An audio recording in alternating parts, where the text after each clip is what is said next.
In the name of Allah the most merciful the most beneficent. Allah के नाम से आगाज करते हैं जो बड़ा मेहरबान निहायत रहम वाला है, जिसके कब्ज़े कुदरत में हमारी जान है। दुरूद सलाम हज़रत मोहम्मद मुस्तफ़ा सल्लल्लाहु अलैहि वसल्लम की ज़ात पर, जो वजह तख्लीक़ कायनात हैं, जिनकी वजह से हमें शर्फ़ इंसानियत मिला। आज का जो हमारा टॉपिक है वो है सेंटेंस के बारे में। जुमला होता क्या है, सेंटेंस क्या होता है, सेंटेंस के कौन कौन से पार्ट्स होते हैं, सेंटेंस की टाइप्स कितनी होती हैं। आज इसको हम डीपली हम पढ़ेंगे। तो सबसे पहले सेंटेंस के बारे में बात करते हैं। अल्फाज का ऐसा मजमुआ जिसकी हमें मुकम्मल तौर पे समझ आ जाए। अल्फाज का ऐसा मजमुआ जो कि मीनिंग कन्वे करे। अल्फाज का ऐसा मजमुआ जिसका मतलब भी और मफहूम भी वाज़े हो जाए, उसको हम जुमला कहते हैं। Group of words that gives us complete sense and meaning. अल्फाज का ऐसा ग्रुप, वर्ड्स का ऐसा ग्रुप जो हमें कंप्लीट मीनिंग भी दे और सेंस भी प्रोवाइड करे, उसको हम सेंटेंस कहते हैं। बेसिकली सेंटेंस के हमारे पास जो है डिफरेंट पार्ट्स होते हैं। एक पार्ट होता है प्रेडिकेट और एक पार्ट होता है सब्जेक्ट। इसको हम डीपली देखते हैं। आइए पहले सेंटेंस की डिफरेंट डेफिनेशन करते हैं। A group of words which gives us complete meaning and sense is called a sentence. अल्फाज का ऐसा मजमुआ जो मीनिंग भी देता है और सेंस भी देता है, मतलब भी देता है, मफहूम भी देता है। That group of words is known as a sentence. उसे सेंटेंस कहते हैं। For example, I'm a boy, मैं एक लड़का हूँ। Sir Khalid is an English teacher. Sir Khalid अंग्रेजी के उस्ताद हैं। वी लव पाकिस्तान, हम पाकिस्तान से मोहब्बत करते हैं। वी आर मुस्लिम्स, हम मुसलमान हैं। It rains in winter, winter सर्दियों में बारिश होती है।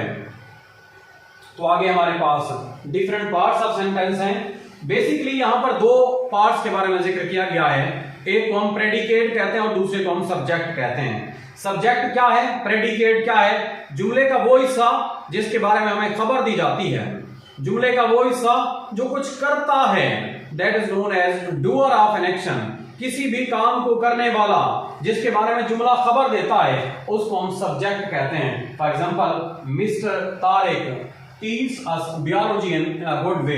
तारिक साहब जो है हमें बायोलॉजी अच्छे तरीके से पढ़ाते हैं। तो इस पूरे जुमले के अंदर तारिक के बारे में खबर दी जा रही है। जिसके बारे में खबर दी जाती है या जो कुछ करने वाला होता है, इसको हम सब्जेक्ट कहते हैं। ये सब्जेक्ट है। वो हिस्सा जो सब्जेक्ट के बारे में खबर देता है, उस हिस्से को हम प्रेडिकेट कहते हैं। The part of sentence which tells us या which describes something about subject। Subject के बारे में कुछ बयानात देता है, कुछ बताता है, कुछ वजाहत करता है। Teach us biology in a good way, कौन टीच करता है? तारिक टीच करता है। तो ये वाला पोर्शन पूरे का पूरा प्रेडिकेट हो जाएगा, खबर हो जाएगी। Mumtaz is reading a novel, who is reading a novel? Mumtaz. Mumtaz subject हो जाएगा। इज रीडिंग अ नॉवल, ये हमारे पास प्रेडिकेट हो जाएगा। सब्जेक्ट क्या है? The doer of an action is called subject. काम करने वाले को सब्जेक्ट कहते हैं। और the part of sentence about which predicate tells something is called subject. या जुमले का वो हिस्सा जिसके बारे में प्रेडिकेट हमें खबर देता है, इस हिस्से को हम नाम देते हैं सब्जेक्ट का। He writes a letter, वो एक खत लिखता है। ही जो है यहाँ पर सब्जेक्ट है। Mister Tariq teachers biology, Tariq जो है बायोलॉजी पढ़ाते हैं। तारिक यहाँ पर सब्जेक्ट है। प्रेडिकेट क्या है? प्रेडिकेट जैसा कि मैंने पहले आपको बताया है, प्रेडिकेट वो हिस्सा होता है जुमले का जो सब्जेक्ट के बारे में इंफॉर्मेशन देता है, सब्जेक्ट के बारे में इंफॉर्मेशन कन्वे करता है। The part of sentence which describes something about the subject, subject के बारे में डिस्क्रिप्शन देता है, इज कॉल्ड प्रेडिकेट। वो प्रेडिकेट कहलाता है। फॉर एग्जांपल, यहीं पे जो जुमला दिया हुआ है, ही राइट्स अ लेटर, इसमें ही जो है सब्जेक्ट है, राइट्स अ लेटर जो है ये प्रेडिकेट है। Mister Zahid is a good teacher, mister Zahid subject है, इज अ गुड टीचर जो है ये प्रेडिकेट हो जाएगा। उसके बाद हमारे पास आ जाती हैं टाइप्स ऑफ सेंटेंस आ जाती हैं। सेंटेंस को बेसिकली हम तीन हिस्सों के अंदर डिवाइड करते हैं। पहला हिस्सा जो है हमारा टाइप्स ऑफ सेंटेंस है, जो फंक्शन की बुनियाद के ऊपर है। दूसरा हिस्सा जो है वो टाइप ऑफ सेंटेंस है, स्ट्रक्चर की बुनियाद पर। और तीसरा हिस्सा जो है कंडीशनल सेंटेंसेस है। तो आज हम इसको ब्रीफली तीनों चीजों को देखेंगे। तो पहले फंक्शन की बुनियाद के ऊपर सेंटेंस की डिफरेंट टाइप्स होती हैं। नंबर 1 पॉजिटिव सेंटेंस होता है, नंबर 2 नेगेटिव सेंटेंस होता है, नंबर 3 इंट्रोगेटिव सेंटेंस होता है, नंबर 4 एक्सक्लेमेटरी सेंटेंस होता है। आइए इसको वन बाय वन देखते हैं कि किस तरह से ये सेंटेंस बनते हैं। पॉजिटिव सेंटेंस, ऐसा जुमला जो किसी चीज के बारे में खबर देता है कि कोई काम हो रहा है। फॉर एग्जाम्पल, हम खाना खा रहे हैं, वो स्कूल जा रहा है, तुम हॉकी खेल रहे हो, किसी काम के होने की खबर देने वाला, that's called positive sentence. This sentence, the sentence which affirms something is called positive sentence. ऐसा जुमला जो किसी चीज के बारे में यकीन दहानी करता है कि एक्शन यहाँ पर हो रहा है, उसको हम नाम देते हैं पॉजिटिव सेंटेंस का। Mister Khalid is a teacher, mister Khalid जो है टीचर हैं। Mister David writes a letter, David खत लिखता है। Tahir obeys his parents, Tahir अपने वालिदैन का अदब करता है। We play music on every Sunday, हम हर इतवार को जो है म्यूजिक चलाते हैं, म्यूजिक से एंजॉय करते हैं। नंबर 2, नेगेटिव सेंटेंस, ऐसा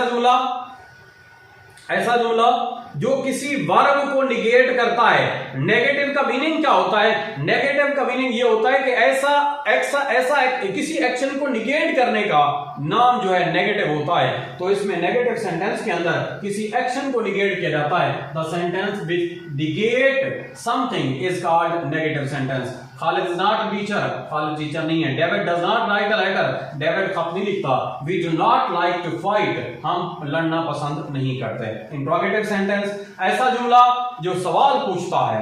इंट्रोगेटिव सेंटेंस, ऐसा जुमला जिसमें सवाल पूछा जाता है, इसको हम इंट्रोगेटिव सेंटेंस कहते हैं।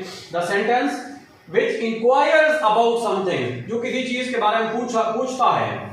अब इसमें है व्हाट डू यू वांट, आप क्या चाहते हैं। वेयर हैज ही गॉन, वो कहां जा चुका है। इज ही इल, इसके अंदर जरा नोट करें, हर सेंटेंस के आखिर में एक सवालिया निशान दिया जाता है। तो इसका मतलब ये हुआ कि जुमला सवालिया जब होगा तो उसके एंड के ऊपर क्वेश्चन मार्क लाजमी तौर पे दिया जाएगा। हमारे पास 3 मुख्तलिफ किस्म के क्वेश्चन होते हैं। एक वो क्वेश्चन होते हैं जो WH वर्ड से स्टार्ट होते हैं, इनको WH क्वेश्चन कहते हैं। एक वो क्वेश्चन होते हैं जो हेल्पिंग वर्ब से स्टार्ट होते हैं, MR से स्टार्ट होते हैं, उनको रियल इंट्रोगेटिव कहते हैं, हकीकी सवालिया। एक वो सवालिया होते हैं जो जुमले के साथ ऐसे ऐड कर दिया जाता है, उनको हम नाम देते हैं टैग क्वेश्चन का। आइए देखते हैं, there are 3 different types of question. WH question होते हैं, जैसे व्हाट इज योर नेम, आपका नाम क्या है। हेल्पिंग वर्ब वाले क्वेश्चन होते हैं, they are also known as, इन्हीं को नाम देते हैं रियल क्वेश्चंस का। क्या नाम देते हैं इनको? रियल क्वेश्चंस का नाम देते हैं। जैसे do you agree, do you go to school, क्या आप स्कूल जाते हैं। और चौथे नेक्स्ट जो आ जाते हैं हमारे पास आ जाते हैं tag question, they may be positive और नेगेटिव। ये टैग क्वेश्चन जो होते हैं पॉजिटिव भी हो सकते हैं, नेगेटिव भी। इनकी मिसाल दी हुई है, यू वेंट मरी लास्ट ईयर, आप लास्ट ईयर मरी गए थे। डिडंट यू, देखिए याद रखिए, जुमला जब पॉजिटिव होगा तो उसके साथ जो सवाल ऐड कर दिया जाएगा वो हमेशा नेगेटिव होगा, और जुमला अगर नेगेटिव होगा तो उसके साथ जो टैग किया जाएगा क्वेश्चन वो हमेशा पॉजिटिव होगा। यू वेंट मरी, आप मरी गए लास्ट ईयर, पिछले साल गए थे आप मरी। तो डिडंट यू, क्या आप नहीं गए थे। इसी तरह ही डिड नॉट प्ले हॉकी, वो हॉकी नहीं खेला। डिड ही प्ले, क्या वो हॉकी खेला था। तो हमारे पास नेक्स्ट आ जाता है इंपेरेटिव सेंटेंस आ जाता है। इंपेरेटिव सेंटेंस वो सेंटेंस होता है मेरे दोस्तों जो वर्ब से शुरू होने वाला है। इसमें हुक्म दिया जाता है, इसमें एडवाइस की जाती है, इसमें कमांड की जाती है, इसमें रिक्वेस्ट की जाती है, या इसमें किसी चीज से, किसी काम से मना करना पाया जाता है। ऐसा जुमला जो वर्ब से शुरू होने वाला, it is a sentence which contains some command, जिसमें कोई हुक्म पाया जाता है, प्रोहिबिशन, किसी चीज से मना करना पाया जाता है, रिक्वेस्ट, कोई इल्तिजा पाई जाती है, और एडवाइस या कोई नसीहत पाई जाती है। Get out of the room, get out of the room, कमरे से बाहर चले जाएं, कमांड है। डू नॉट डू दिस, ये काम ना करो, प्रोहिबिशन है। प्लीज हैव मोर टी, मेहरबानी करें चाय ज्यादा ले लें, ये हमारे पास रिक्वेस्ट है। Dear child do not go out, प्यारे बच्चे बाहर मत जाओ, ये उसको एडवाइस की जा रही है। तो ये हमारा इंपेरेटिव सेंटेंस हो गया। नंबर 5 पे आ जाता है एक्सक्लेमेटरी सेंटेंस। एक्सक्लेमेटरी, एक्सक्लेमेशन से निकला है, इमोशंस का इजहार होता है, जज्बात का इजहार होता है। हम जानते हैं जो इमोशंस होते हैं वो मुख्तलिफ किस्म के होते हैं, खुशी भी हो सकती है, गम भी हो सकता है, हैरानगी भी हो सकती है, गुस्सा भी हो सकता है, जेलसी भी हो सकती है, हसद भी हो सकता है। तो मुख्तलिफ किस्म के इमोशंस को जाहिर करने वाला जो जुमला होता है that is known as exclamatory sentence. इसको देखते हैं क्या लिखा है इसमें। It is a sentence that expresses some feeling and emotions, happiness, anger, wonderfulness, हैरानगी, and grief, pain of mind, जहन की। Hurrah, we have won the match, मिसाल में है खुशी हो रही है, मैच जीत चुके हैं। अल्लाह, अफसोस हो रहा है, वी हैव बीन रूइंड, हम तबाह हो गए। व्हाट अ फाइन डे, हैरानगी का इजहार है, व्हाट अ फाइन डे, कितना मजेदार दिन है। ऑप्टेटिव सेंटेंस ऐसे जुमले होते हैं, नंबर 6 पे, ऑप्टेटिव सेंटेंस ऐसे जुमले होते हैं जो एक्सप्रेस करते हैं किसी विश को या दुआ को। ऐसे जुमले जो विश या दुआ को जाहिर करें, जैसे मे you live long, would that he was rich, काश वो अमीर होता, मे ही गो टू हेल, मेरी तरफ से वो जहन्नम में चला जाए। तो ये वो जुमले हैं जो हमें ऑप्टेटिव हैं, जो दुआ को जाहिर करते हैं। नेक्स्ट हमारे पास आ जाता है क्लासिफिकेशन ऑफ सेंटेंस। सेंटेंस की टाइप हमने पढ़ी, वो डिपेंडिंग अपॉन फंक्शन थी। अभी जो पढ़ रहे हैं क्लासिफिकेशन पढ़ रहे हैं, ये डिपेंडिंग अपॉन द स्ट्रक्चर है। मेरी बात समझ में आ रही है ना सबको, कि स्ट्रक्चर की बुनियाद के ऊपर सेंटेंस की और टाइप्स हो जाती हैं, फंक्शन की बुनियाद पर सेंटेंस की और टाइप्स हो जाती हैं। जो स्ट्रक्चर की बुनियाद पर है उसमें सिंपल आ जाता है, कंपाउंड आ जाता है, कॉम्प्लेक्स सेंटेंस आ जाता है। आइए देखते हैं इसमें क्या लिखा है। Depending upon the structure sentences are divided into format types. They are simple, compound and complex। Simple sentence हो सकते हैं, कंपाउंड हो सकते हैं और कॉम्प्लेक्स हो सकते हैं। आइए वन बाय वन इनका ऑपरेशन करते हैं। सिंपल सेंटेंस क्या होते हैं? जैसा कि नाम से जाहिर है, सादा जुमले।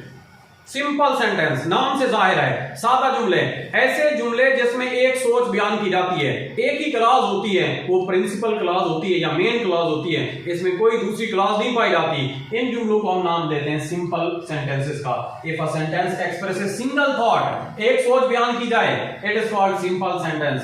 मिसाल दी हुई है, Sajid is working hard, Sajid सख्त मेहनत कर रहा है। Shaheen goes to her clinic, Shaheen जो है अपने क्लिनिक की तरफ जाती है। May you live long, Allah आपकी उम्र दराज करे। Most of us take life for granted, हम में से बहुत सारे लोग जिंदगी को ऐसे ही ले लेते हैं। उसके बाद हमारे पास आ जाता है कंपाउंड सेंटेंस।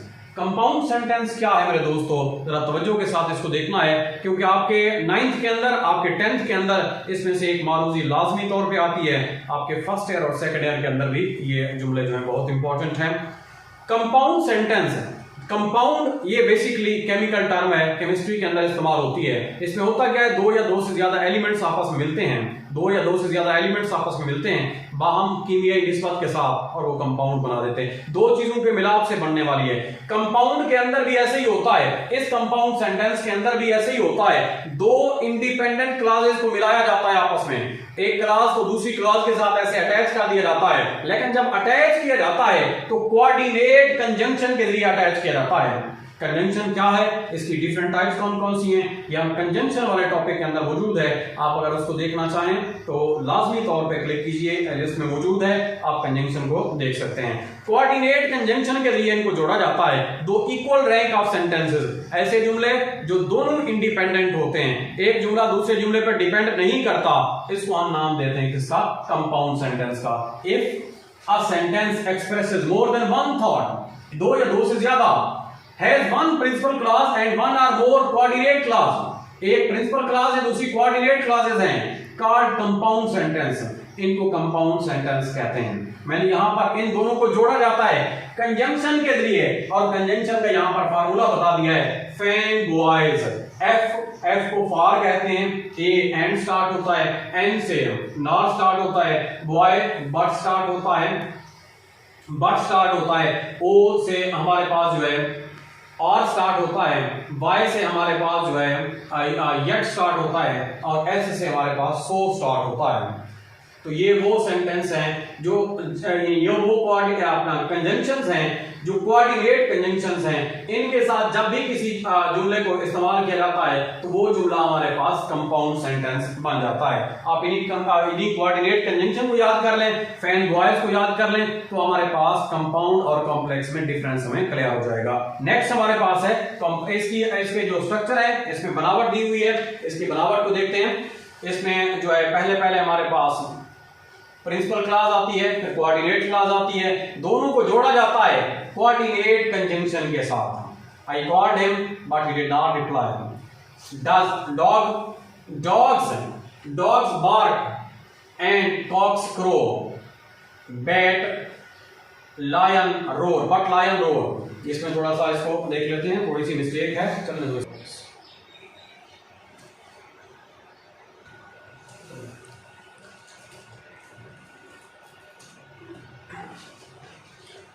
जी बात ये कर रहे थे कि dogs barks and cocks crow but lion roar, ये बट के साथ इनको जोड़ दिया गया। इसी तरह ही came to see me but I was not at home, he came and met me, ये वो कंजंक्शन है जो कोऑर्डिनेट कंजंक्शन है, और कोऑर्डिनेट कंजंक्शन के साथ जब भी किसी जुमले को जोड़ा जाता है तो वो जुमला हमारे पास कंपाउंड सेंटेंस बन जाता है। नेक्स्ट चलते हैं हम आगे हमारे पास है कॉम्प्लेक्स सेंटेंस। ऐसा जुमला होता है कॉम्प्लेक्स सेंटेंस जो दो या दो से ज्यादा क्लासेस पर मुश्तमिल होता है, जिसमें एक इंडिपेंडेंट होती है और बाकी डिपेंडेंट होती है। ऐसी क्लासेस होती है जिसमें एक क्लास दूसरी क्लास के ऊपर डिपेंड कर रही होती है। इसको हम नाम देते हैं किसका, इसको हम नाम देते हैं हमारे पास कॉम्प्लेक्स सेंटेंस का नाम देते हैं। इनको हम सब ऑर्डिनेट कंजंक्शन के साथ जोड़ते हैं। If a sentence expresses more than one thought and has only one principal clause and one or more subordinate clauses, एक या एक से ज्यादा सबऑर्डिनेट क्लॉज होती हैं तो इसको हम कॉम्प्लेक्स सेंटेंस कहते हैं। मिसाल दी हुई है, you may go home as soon as you complete your work, आप घर जा सकते हैं जब आपका काम मुकम्मल हो। एक हिस्सा दूसरे हिस्से पर डिपेंड कर रहा है, ये वाला जो है इसके ऊपर डिपेंड कर रहा है, ये इंडिपेंडेंट है ये डिपेंडेंट है। एज सून एज के साथ इनको जुड़ा हुआ है, ये अभी बोर्ड के एग्जाम में भी आया हुआ था, तो अक्सर बोर्ड के एग्जाम में इसमें से पूछा जाता है। इसमें जो है हमारे पास सबऑर्डिनेट कंजंक्शन के जरिए जिसमें इंडिपेंडेंट और डिपेंडेंट क्लॉज को आपस में जोड़ा जाता है। God helps those who help themselves, who help themselves, ये इंडिपेंडेंट है ये डिपेंडेंट है। It is the same old story of not being grateful for what we have until we lost it. इसी तरह if I were the president of the university I should establish compulsory course in how to use your eyes. तो एक हिस्सा हमारे पास एक हिस्सा हमारे पास जो है इंडिपेंडेंट है और दूसरा जो है डिपेंडेंट है, तो इस तरह इसको हम नाम देते हैं किसका, कॉम्प्लेक्स सेंटेंस का। तीसरा पोर्शन सेंटेंस का कंडीशनल जुमले। जैसा कि नाम से जाहिर है उर्दू में हम इन्हें शर्तिया जुमले कहते हैं। अगर ये काम करोगे तो ये काम हो जाएगा, अगर तुमने ये काम किया होता तो ये हो चुका होता, अगर तुम उसके पास गए वो तुम्हारी मदद करेगा। तो ये वो जुमले हैं जिसमें शर्त दी जाती है। इन जुमलों पे दो हिस्से होते हैं, पहले हिस्से के अंदर मेन क्लॉज होती है, दूसरे हिस्से को डिपेंडेंट क्लॉज होती है। दूसरे हिस्से को जो है डिपेंडेंट क्लॉज कहते हैं। इफ क्लॉज होती है इफ क्लॉज होती है और मेन क्लॉज होती है। इन दोनों के अंदर पहले हिस्से में शर्त दी जाती है और दूसरे में शर्त की कंप्लीशन का नतीजा दिया जाता है। आइए देखते हैं इसमें क्या है। The type of sentences in which there are two main clauses, दो clauses होते हैं, two clauses, they are as if clause होती है in which there is a condition जिसमें शर्त दी जाती है, and main clause होती है in which there is a result of that clause, उस clause का क्या होता है result। if clause main clause और if he requests ये if he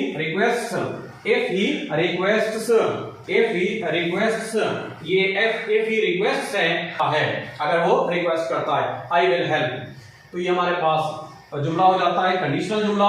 तो इसकी अगर हम फर्दर टाइप्स को देखें तो कंडीशनल जुमले की हमारे पास चार मुख्तलिफ अक़साम होती हैं। नंबर 1 जीरो कंडीशनल जुमला, number 2 first conditional, number 3 second conditional जुमला और नंबर 4 थर्ड कंडीशनल जुमला। जीरो कंडीशनल जुमला क्या होता है? एक ऐसा जुमला होता है जिसके अंदर दोनों क्लासेस के अंदर इफ क्लास के अंदर भी प्रेजेंट इंडेफिनिट टेंस होता है और मेन क्लास में भी प्रेजेंट इंडेफिनिट टेंस होता है, ये जीरो कंडीशनल जुमला कहलाता है। फर्स्ट कंडीशनल जुमला क्या होता है? जिसमें इफ क्लास के अंदर प्रेजेंट सिंपल टेंस होता है और मेन क्लास के अंदर फ्यूचर इंडेफिनिट टेंस पाया जाता है। और हमारे पास जो सेकंड कंडीशनल है उसमें इफ क्लास के अंदर पास्ट इंडेफिनिट टेंस पाया जाता है और दूसरी मेन क्लास के अंदर वुड के बाद वर्ब की पहली फॉर्म पाई जाती है।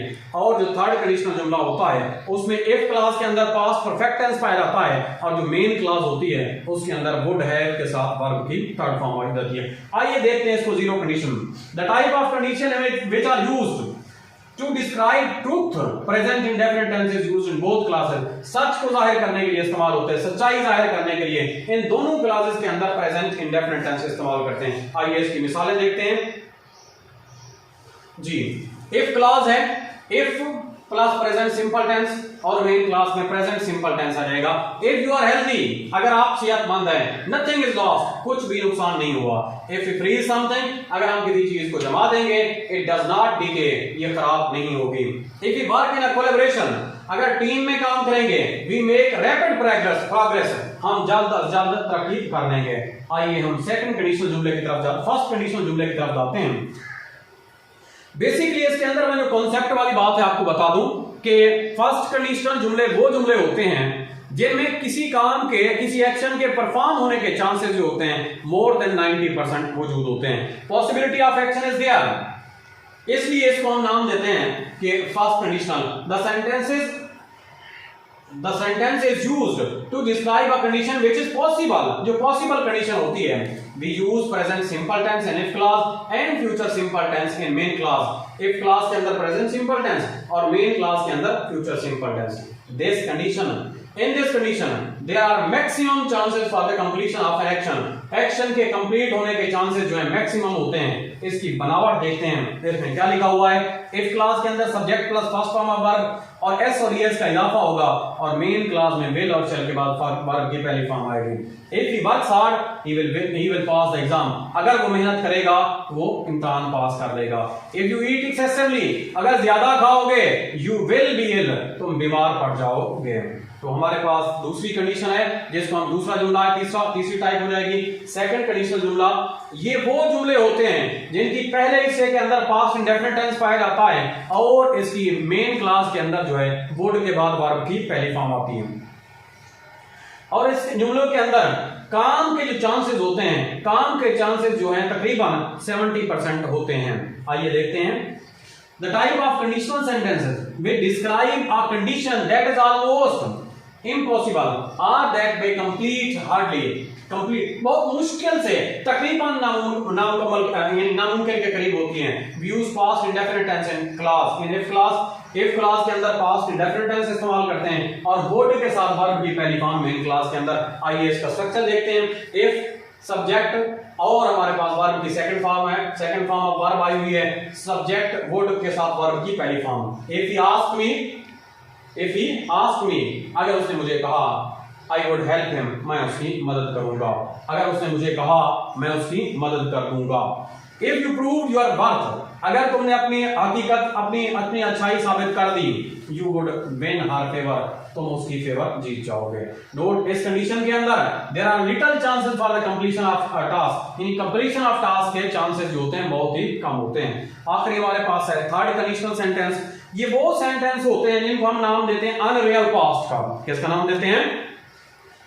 अनरियल पास्ट का नाम देते हैं। यानी इन कंडीशन के अंदर काम के होने के चांसेस होते ही नहीं है, सीधे से ये पास्ट के अंदर चला गया, ये तो वक्त ओवर हो चुका है। आइए देखते हैं इसमें क्या है। The type of conditional sentences we describe a condition that happened in past, जो पास्ट में गुजर चुकी है and can not be change, इसे चेंज नहीं किया जा सकता। So we take it as an impossible condition, हम इसे इम्पॉसिबल कंडीशन कहते हैं। We use past perfect tense, इसकी जो इफ क्लॉज होती है उसमें पास्ट परफेक्ट टेंस इस्तेमाल करते हैं और जो मेन क्लॉज होती है उसमें वुड हैव के साथ वर्ब की थर्ड फॉर्म लगाते हैं। आइए देखते हैं इसमें। If he had asked me, अगर उसने मुझे कहा होता I would have helped him, मैंने उसकी मदद की होती। नहीं, ना ही उसने मुझे कहा और ना ही मैंने उसकी मदद की। If he had taken the examination, अगर उसने इम्तिहान दिए होते, he would have achieved good marks, अच्छे नंबर हासिल कर सकता। In this condition there is no chance of completion of an action because time has passed, क्योंकि वक्त गुजर चुका है इसलिए completion of action नहीं है।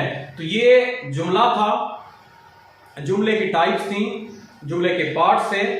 जुमले की type depending upon the function, depending upon the structure और कंडीशनल सेंटेंसेस थे। आई होप सो लेक्चर आपको समझ में आ चुका होगा। अगर लेक्चर समझ नहीं आया दोबारा देखिए इसको, समझिए इसको और दोस्तों के साथ शेयर कीजिए ताकि आप भी तरक्की करें, आपके दोस्त भी तरक्की करें और हमारा पाकिस्तान तरक्की करें। Thank you.